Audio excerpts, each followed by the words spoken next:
aurrera egingo dugu eta Henryren esperimentua salduko dugu eta hortik ondorioztatu ziren gauzak. Demagun badugula ari bat arbelari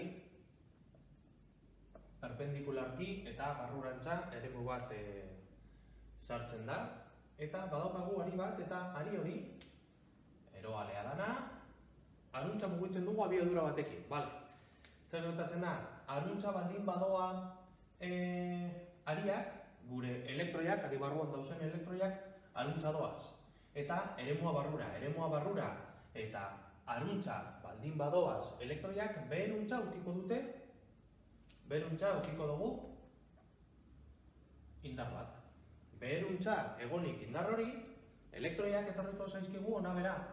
Elektroiak behera joaten bazaizkigu, ona gora etorriko zaizkigu ionizaturik gelditzen diren atomo horiek. Eta badakigu horrelako banaketa bat edukita, eremu elektrostatikoan ikusi genuen, bi izafleen artean sortu egiten zaigu eremu elektriko bat. Eta eremu elektriko hori sortzen zaigunean, edukiko dugu indar elektrostatiko bat gora. Orduan, esan dezakegu indar elektrostatikoa eta indar magnetikoa berdindu ditzakegula. Orduan, Q bidere berdin Q, V bider B. Jarraitu bideoa. Joaten bazaigu karga, badakigu E izango dela V bider B. Abiadura bider eremu magnetikoa. Baina badakigu ere bai, potentzial diferentzia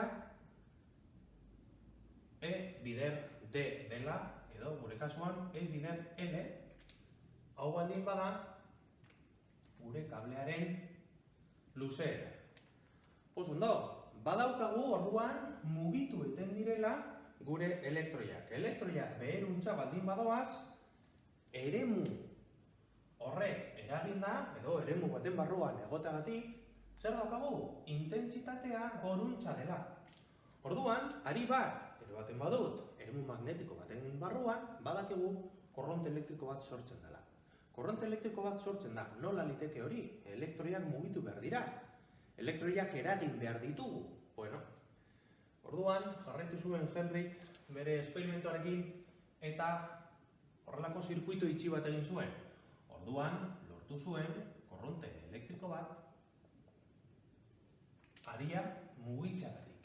Ikusiko dugu beste bideoren batean, neuk hemen baldin badaukat aria, hemen azalera bat daukadala, eta mugitu iten badut aria, hemen beste azalera bat ukiko dut, eta azalera aldatzen badakigu fluxua aldatzen dela. Baina, hau spoiler bat da, hitz egingo dugu honi buruz. Orduan ikusi dugu hemen korronte elektrikoa daukagula. Korronte elektrikoa daukagu, elektroiak mugiarazi ditugu, elektroiak mugitu dira. Zergatik mugitu dira elektroiak? Badakigu indar batek eragiten duenean eta eremu elektriko bat dugunean, kasu honetan, badakigu gure potentzial diferentzia izango dela B bider V bider L. Hau da, elektroiak eragiten dutena. Indar elektroeragilea. Indar elektroeragilea. Elektroiak eragin dituen indarra zein izango da? Sorgailuak karga unitateari ematen dion energia. Hau izango da indar elektroeragilea.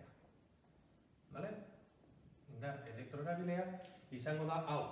Hurrengo bideotan ikusiko dugu indar elektroeragilea fluxuaren aldaketari esker emoten dela. Baina momentuz buruan euki hau.